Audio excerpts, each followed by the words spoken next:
The Baseball Together Network presents the Seattle Baseball Together podcast with your hosts, Blackjack Brad and Jewell Young.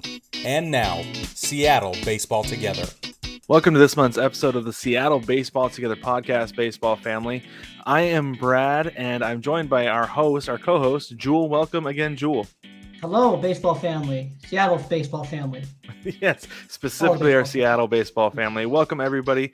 You're all welcome to join us on the couch this month while we talk about some of our takeaways from spring training going into the regular season. Specifically, Jewell and I are going to go through technically the 28-man roster is at 32 right now because of injuries, but we're going to go through the 28-man roster and we're going to share some of our thoughts, opinions, and things like that. And then at the end here, we're going to share our predictions for the season, specifically for the Mariners, but also for the rest of the AL West, because the way that shakes out kind of depends on how things work out for the Mariners. So, Jewell, are you ready for the 2022 Seattle Mariners season? I am so ready.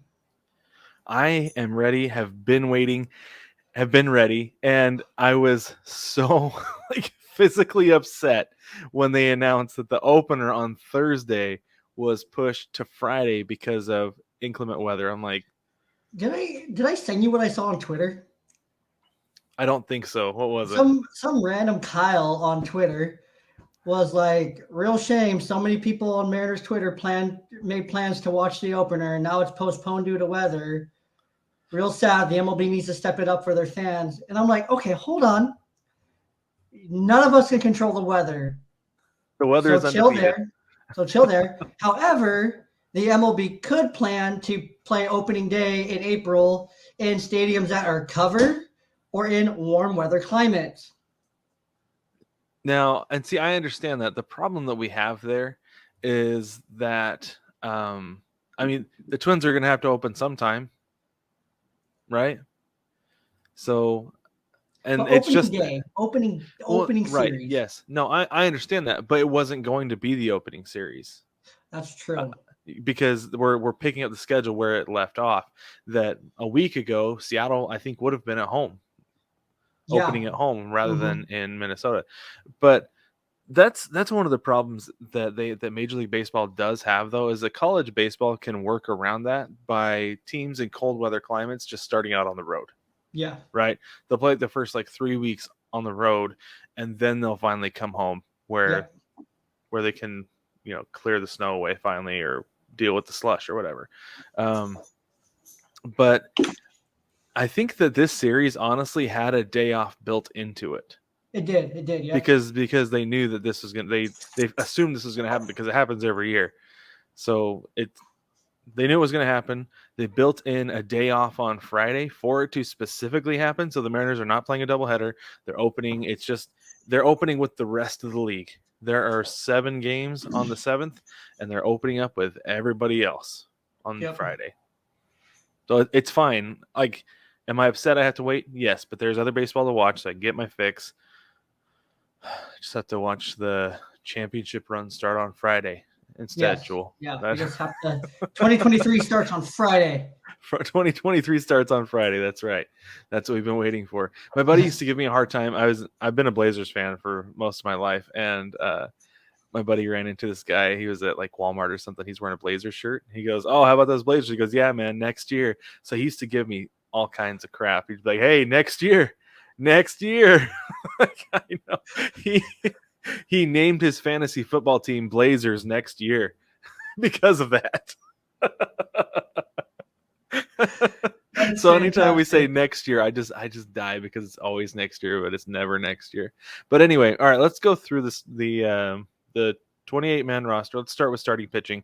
The starting rotation is in this order as follows: Robbie Ray, Logan Gilbert, Marco Gonzalez, Chris Flexen, and the rookie Matt Brash.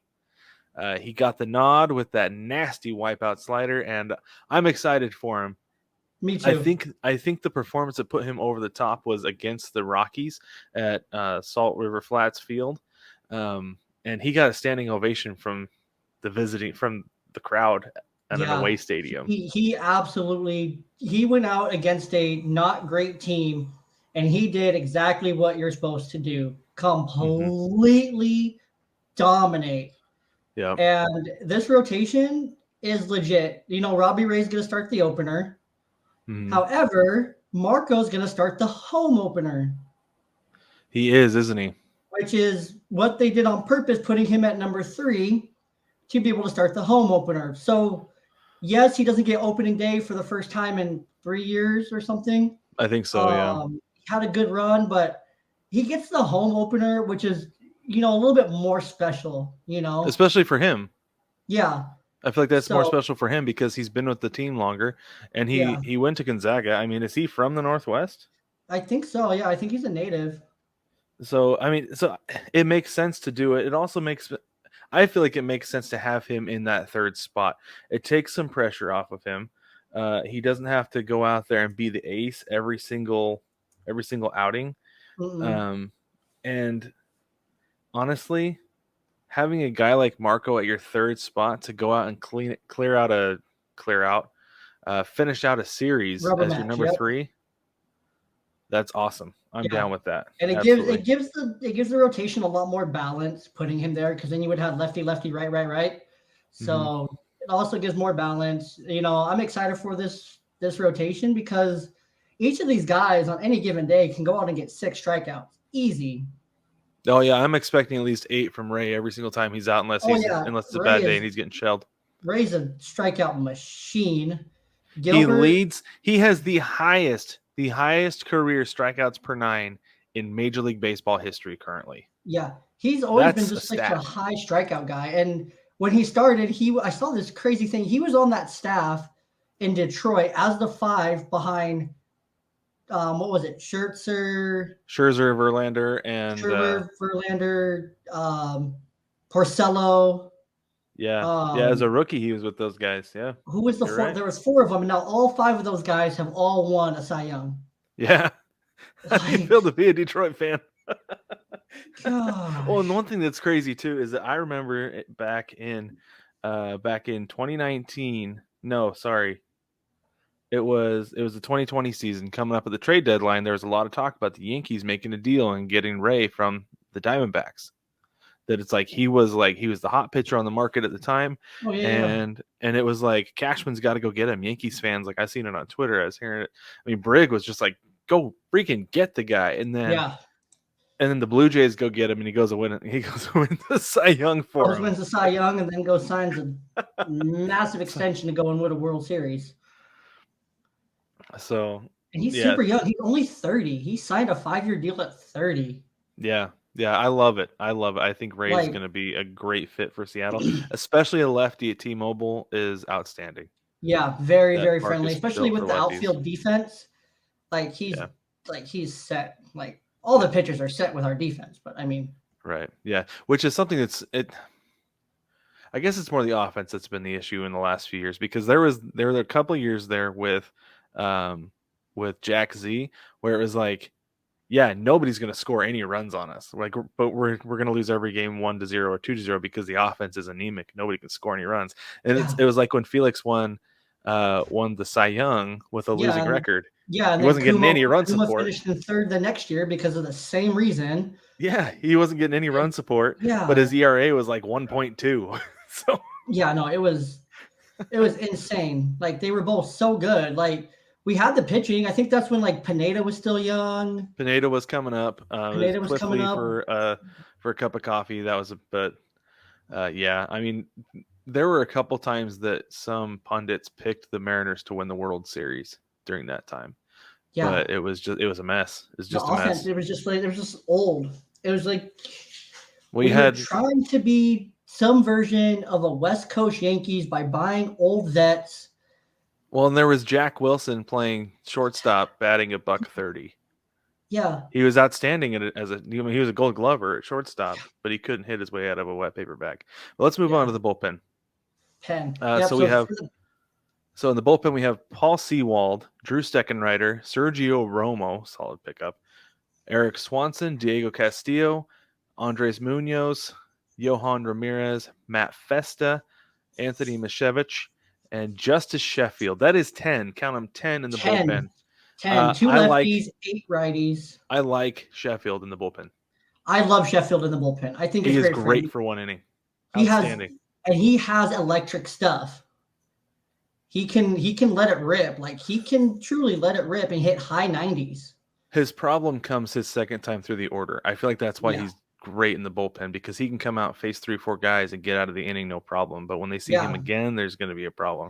So maybe use him as a setup man or a middle reliever once in a series, and I can definitely see middle relief for sure. Let's say if any of the guys are getting shelled, you have a guy who can eat up 2, 3, 4 innings. Yeah, he can eat some innings for you too. So that I feel like that's a big positive. The only thing I don't like, there's 3 names in here I don't love. I don't love Swanson. Oh, you don't like Swanson? I thought he was good last year. I've just never been a fan. I don't know. I didn't like him as a starter. I think the move to the pen was good for him. Mm-hmm. But I just don't love Swanson. Maybe that's just me. I don't love Festa. I don't like Festa. I feel like Festa move. I feel like Festa is a guy who's there to eat innings, like specifically. Like he's only going to get in once, maybe twice a week, either in when they're getting blown out or when they are blowing a team out. Get in there, just get his reps. He's just specifically another arm in the bullpen. That's all it is. Because Jerry Dipoto specifically wants 10 guys in the pen rather than 9.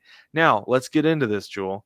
So there was somebody who's put on the chopping block so that they could get that bullpen to 10. And that was Billy Hamilton. He was assigned to AAA. Now, I was excited. I was ecstatic about the Billy Hamilton signing. Yeah. Like, especially as a minor league deal, like that was as team friendly as it's going to get for a guy who's as electric as Billy Hamilton. We all saw it with his Spider-Man catch last week. That's what he does on defense. The problem comes on offense. Yeah. He's not an offensive guy. You don't put up Billy Hamilton is the guy you put in late innings when you need a run. When Haniger's tired. You put him in the outfield. Well, and he's the guy you put in as your pinch runner in the bottom in the ninth inning. You put him in for Haniger, you put him in for Ty France, you put him in for Cal Raleigh. Mm-hmm. Like, you put him in for any of those guys. You pitch run them or you play them, And then you have enough outfielders in your rotation on your team that and guys who can play other positions that there's not going to be an issue figuring out where you're going to put him defensively if you want to keep him in the game after he pinch runs. Heck, you could bring him out and do a double switch and you'd still be fine. There are enough utility players on this roster, but you've got to have that speed late in games. I felt like he was going to be the X factor in way too many games this season, and he's not going to be around. I agree. No, I think that was tough. I mean, yeah, because I agree. I mean, you bring him in to pitch run, we score a run, we have to go back out there. Seawold comes in. Are you going to put a fresh Billy Hamilton out in right field or a Mitch Haniger who's been out there for 8-9 innings already? And see, I don't have a problem putting Haniger back out there. The issue is the speed on the base paths. There was a couple times last year Haniger got thrown out at the plate when he maybe shouldn't have.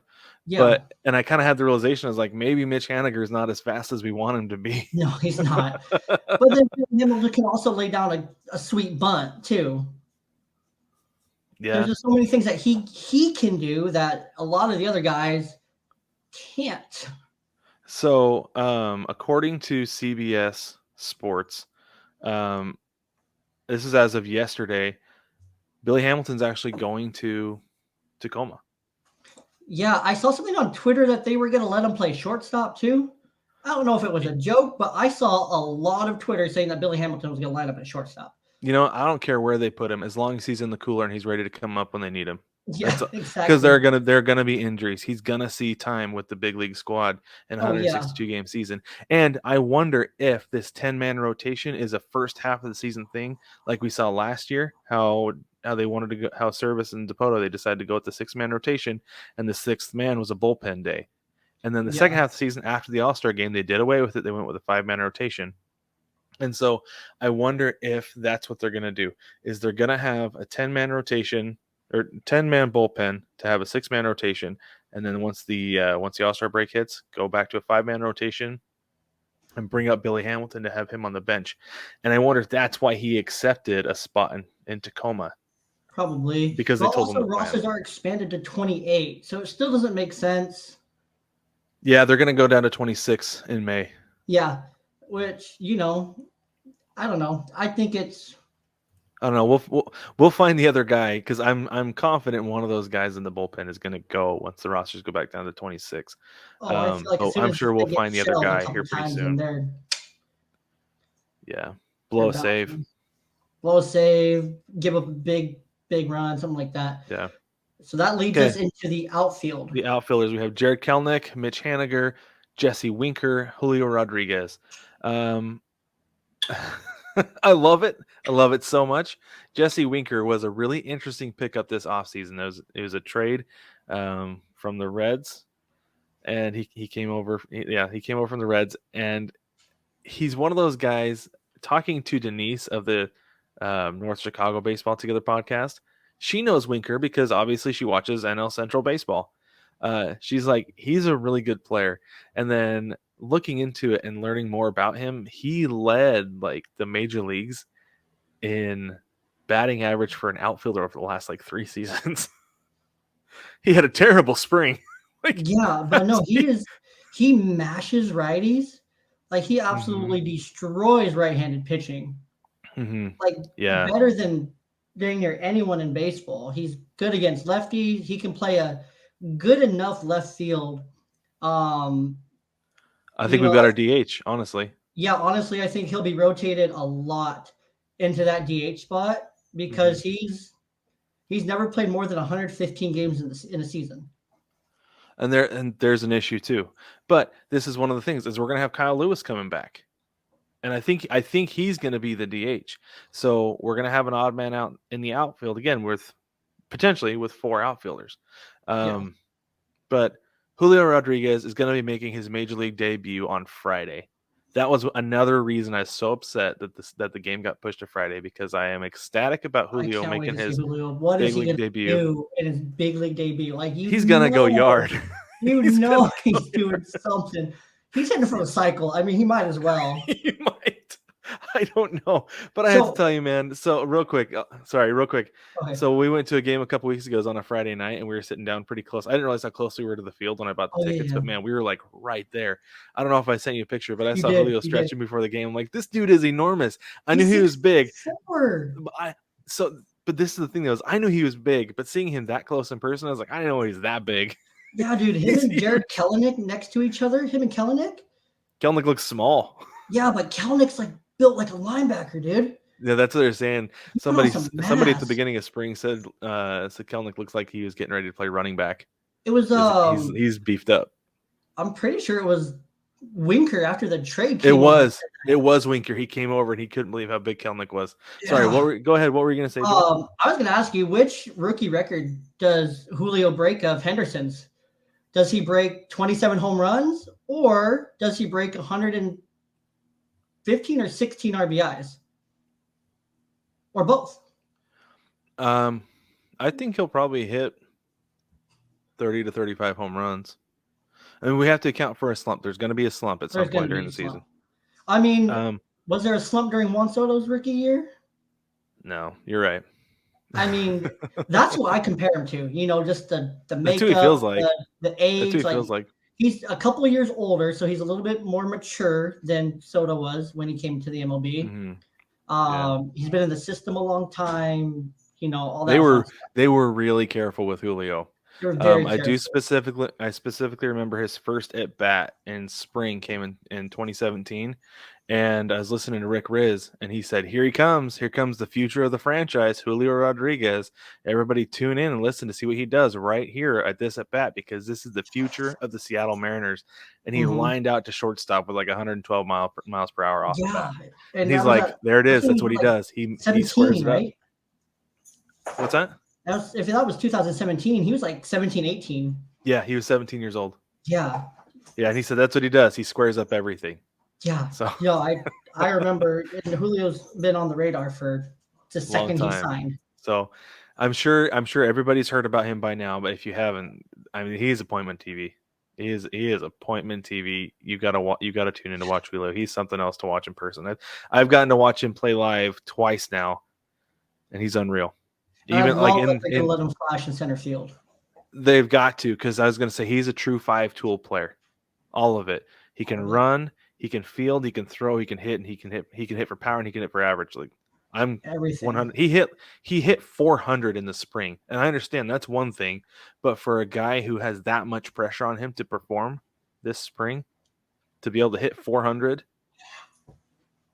come on, that's insane. So didn't he homer like the day after he got like officially on the roster too? the day of and the day after, yeah. Yeah. He got the call, and then he went out the next day and was like, and hit a dinger, yeah. Gladys he crushed it too. He crushed it. Yeah. So I mean, I know we could talk about Julio all day. We could change this to the Julio Rodriguez podcast and we'd be fine. We probably will at some the monthly meeting of the Julio Rodriguez fan club. But let's move on to infielders. Infielders, we have 6. We have Ty France, Adam Frazier, J.P. Crawford, Eugenio Suarez, Dylan Moore, and Abraham Toro. Dylan Moore and Abraham Toro are listed as utility guys. Honestly, like I get it for Toro because that's what he is. He can play everywhere. He's outstanding. Yeah. But I want him in the lineup more often. I do. And I think there'll be chances. France obviously has his role locked down. He plays every single day. He stays healthy.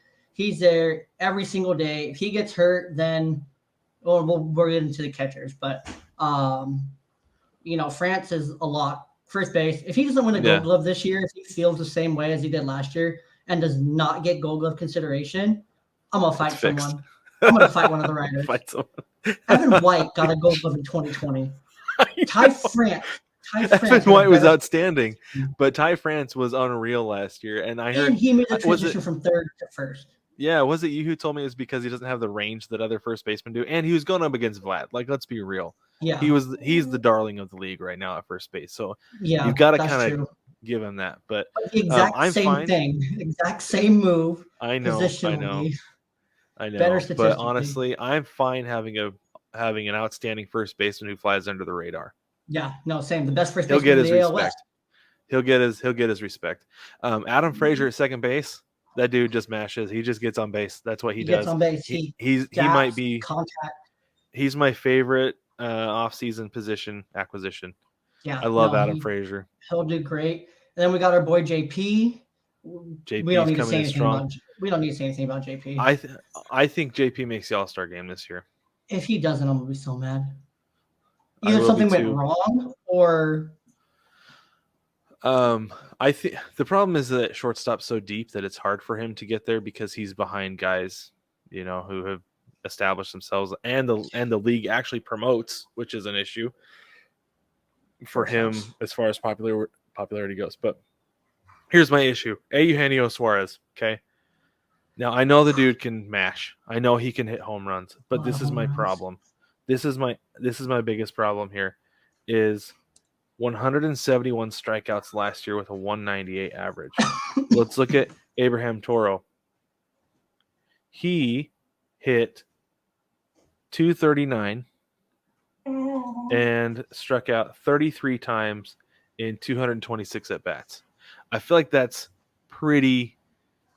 That's a better way to go. Like, to me, Toro is the guy. Like, he's the one you want in the lineup every day. You don't want somebody who's going to strike out all the time. Like, I understand it's a boom or bust league, right? As far as like home runs and strikeouts go, but I don't know. That really frustrates me. I feel like Suarez might have a short leash. I think so too. Especially when you got a guy like Toro who can handle third. Well, Toro hit like 450 this spring too. Yeah, Toro's great. I think Suarez has to figure it out quick, and he either has to absolutely mash so it's forgiven. Yeah. And so it's looked the other way, and play good enough defense, and then just, kind of show up, Yeah, this is the thing, is he's going to have to come through when it matters a couple times, because that's what Toro does. Oh, yeah. That is a big his defensive numbers aren't pretty. And the other thing, -6. This is one thing I'll say about Suarez, though, is that one of my favorite things about watching Mexican soccer when there's nothing on is I understand like one out of every like 20 words or something like that. But then every once in a while, when somebody scores, I don't know who it is, but I do know when I get Suarez, Suarez, Suarez. So I'm waiting for his first home run. I'm really, really pulling for the Suarez, Suarez, Suarez because that's what I want. Yes. That's what I want so bad. It's the only reason I want him in the lineup. But our other guy, our other utility, Dylan Moore, I think this is his year. I hope so. He had a brutal year last year, and I really hope this is his year. Well, he was riddled with injuries all year. Injuries, inconsistency, like it was tough, but he's coming out of the spring hitting 286 with a 375 OBP. He had a good spring, but I always have a hard time with guys like Dylan Moore though because of Dustin Ackley. Oh yeah, that kind of left a bad Dustin Ackley was a spring training all-star every single year, and then he would come you'd hit May and he's batting $120, So yeah, I don't know. no, I am more optimistic with Dylan Moore because the highs that we've seen have been really great. He hit the biggest grand slam of the year last year for the Mariners. Did right?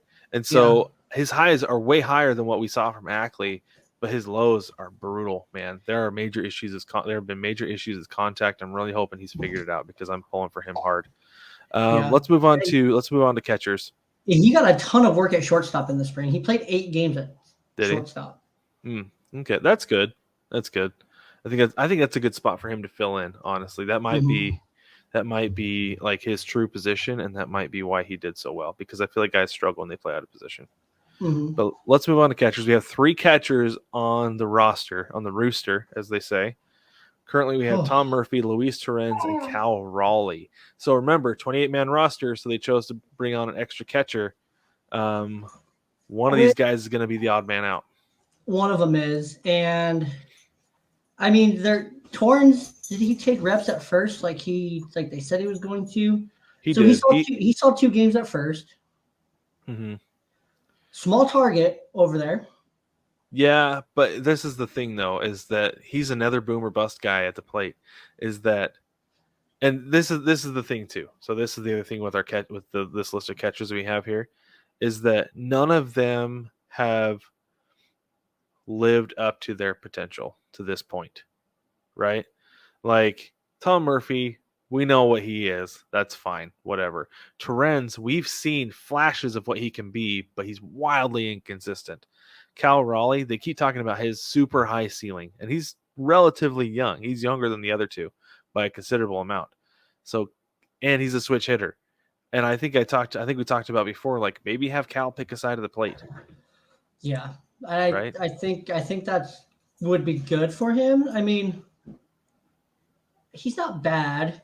I mean, no, he's not. He's only 25, but Torrens is 26. Is he? I thought he was older than that. Torrens is 26 and Murphy's 31. The last time we had a logjam at catcher, they shipped 2 and kept 1. When was that? When we had Nola, Narvaez, and Murphy. Yeah. That's right. And they shipped off 2. They kept 1, and got 1 in return. Yeah. That was when we got Torrens. That's when Torrens came over. Yeah, so could the Brewers did fill their hole because they had their catcher suspended for PEDs. They did fill their hole today. I think they traded.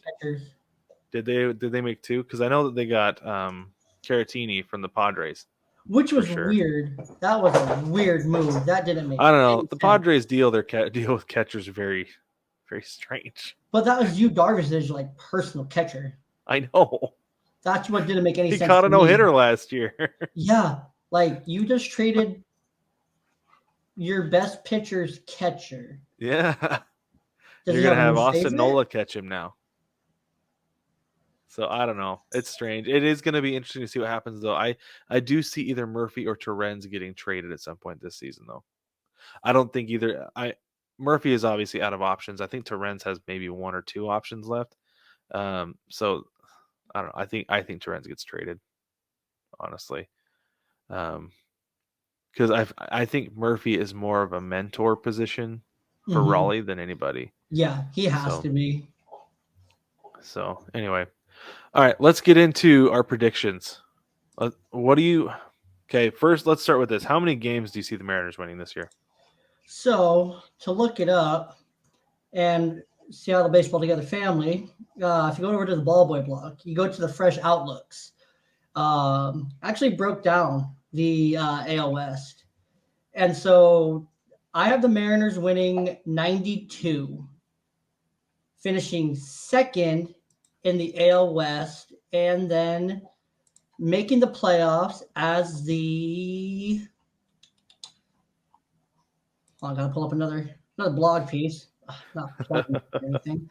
Not my way too early playoff predictions, where I had the Mariners as the 4th seed, actually. The 4th seed. Interesting. So the top 4th wild card. seed, the top wild card, Okay. So which was before I statted out all the divisions in the AL. yeah. But no, and they finished last year at 90 and 72. So I think a 2-game improvement is kind. I still have the Astros on top of this division. Yeah. I mean, they lost Correa, but they still have a great team. They have great young pitching. So, dude, I think Kyle Tucker might win MVP. There's a I real think chance. he's my dark horse for MVP. I don't know that he necessarily will, but I've got him finishing top 5 because he's really actually, he's my pick for the Astros MVP. Oh, nice. There you go. Yeah. He finished second in WAR for them last year. Yeah, he's insane. Dude, he kills. He's so good. So real quick, FanDuel has the Mariners their win total at 83.5. I'm gonna take the over on that all day long, every day, 3 times on Sunday for that. I'm gonna say 94 wins. They're gonna finish second in the division by like 2 games. Okay, I actually have them way up on the Angels. The Angels, I have the Angels. I think the Angels are closer to 83 wins than the Mariners are. Yeah, I have the Angels and the Rangers tied for 3rd at 80 and 82. Oh, okay. Nice. I swear I have them. I just have them tied at 3rd for 80 and 82, and then I have the Athletics at 65 and 97. I still love my A's a little bit, a little homer bias there. I grew up there in Oakland, so I couldn't give them 100 losses. Yeah, no, I don't think that they don't have Bob Melvin anymore. They might lose 100 games. They probably will. They probably will. They're not paying anybody. No, they're not buying any wins. That's a weird thing to say, but you do have to buy wins in sports. Yeah. Like that's the way it goes. Mm-hmm. The A's, their over under on FanDuel is 67.5. Yeah, and I think total. The odds for the Mariners are like 2,500 for the World Series. Yeah. Let me double check it. I checked it the other day because I wanted to see if I could get a value pick out of it. Oh yeah, no, I saw something on Instagram. Just because I've got plus 3,000 on FanDuel right now. Yeah, and that has gone down. The Angels are plus 2,500. Everybody's drinking the Angels Kool-Aid, and I'm not buying it because I have yet to see anything from their pitching staff that tells me that they're going to be consistent. I mean, don't get me wrong, I like Noah Syndergaard a lot. I really like him, but he hasn't. He's thrown 2 innings in 2 years. Yeah, and that's an issue. Fangraphs has the Mariners at 85. I saw today on the score they had them at 80, finishing 3rd in the AL West. That's full. But they also called Jesse Winker Jesse Winkler. So. Oh, I mean Robbie Ray's a favorite for Cy Young at least. So yeah. So today's betting odds from BetMGM have the Mariners at 2,500, which is even with the Angels, Giants, and Phillies. I can take that. But anyway, so top to bottom in the AL West, real quick, I have the Astros, Mariners, Angels, Rangers, and A's finishing in that order. With the Mariners making the playoffs. I have the same. I have Astros, Mariners, Angels, Rangers, A's. And I've been saying for about a year now, I still think the Mariners are 2023 for the World Series. This year, I think a run to the ALCS would be healthy for them. It would be a healthy spot to get eliminated. It would also be a healthy trip for them to get some of that experience and then to stay hungry, right? Yeah. So I have them either as the 4 or 5, which for me personally, I have the Blue Jays winning the AL East, which has the Rays finishing as second in that division. That's just me personally. I think the Blue Jays have a better team than the Rays. The Rays they're both managed by basically the same person because Montoya was Cash's assistant, and number 2. And so basically it's the same, very similar team, very similar makeups. I think the Blue Jays take another step forward and they can win the division. They've bought enough talent. I think they can do it. So I have them lining up with the Rays in the wild card. The Rays card, did just trade another one of their key pieces that they traded Austin Meadows the other day. Yeah, but they do have Josh Lowe coming up and they have a couple really young, exciting guys. They got Wander Franco.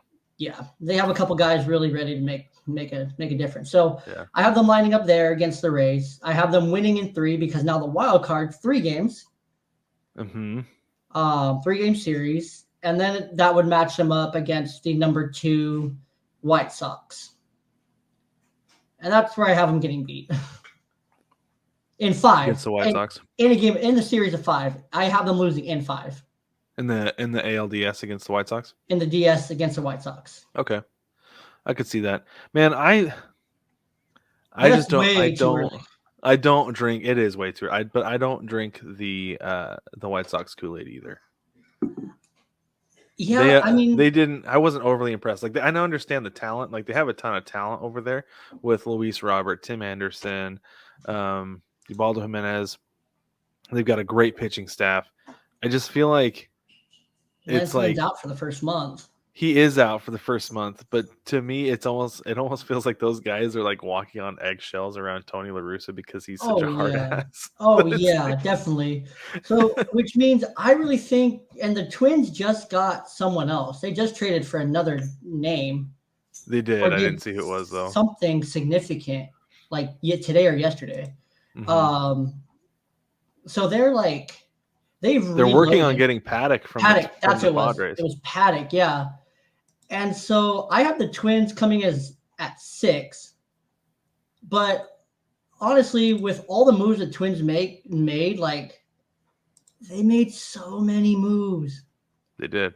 Like it's less confusing now to see why Carlos Correa went there. They obviously, I'm sure they laid out a plan for him, and like this is what we want to do. Yeah.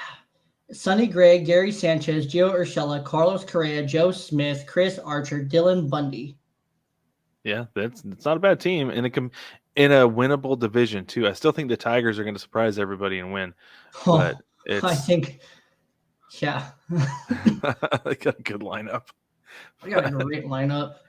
But anyway, let's go ahead and wrap this up. Baseball family, let us know what you think. Reach out to us in the mailbag. Go to baseballtogether.com. There is a link in the navigation. You can go to the page to submit to the mailbag. You can either just drop it in there just with the default, or you can choose Seattle Baseball Together. Either way, it all comes to me, so it doesn't really matter. So just whatever you want to do. Let us know what you think. Are the Mariners going to make the playoffs this year? Are we getting a little too high on this team here? Let us know what you think by jumping in the mailbag. And don't forget, you can catch me on the big show, Baseball Together, with my co-host, Brig. That we come out with new episodes every Tuesday. Stay tuned. We have some new stuff coming your way soon that we're very, very, very excited about. Jewell, let them know where they can find you. You can find me on the ballboyblog.com. Lots of fun stuff coming out over there. Every division's broken down. So if you're wondering who the heck the Pirates picked up, you can find that under the NL Central Fresh Outlook. If you want to know who the Marlins picked up or lost, then you can see it under the NL East. Those are all up. Lots of tasty talk. I graded all the deals this offseason. Legitimately all of the major league deals. I graded all of them. Nice. And justified it or didn't justify it. I also talked about relocation recently. It's a hot topic right now. Really hot. We talked about it this week on the big show. Yep. I have 2 teams. There's 2 teams that are being hot topics for relocation. I talked about both those in my blog. And you'll just have to go and see what I think happens for both of them.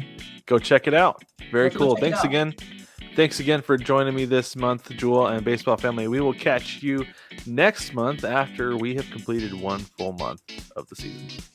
And Julio's leading AL Rookie of the Year.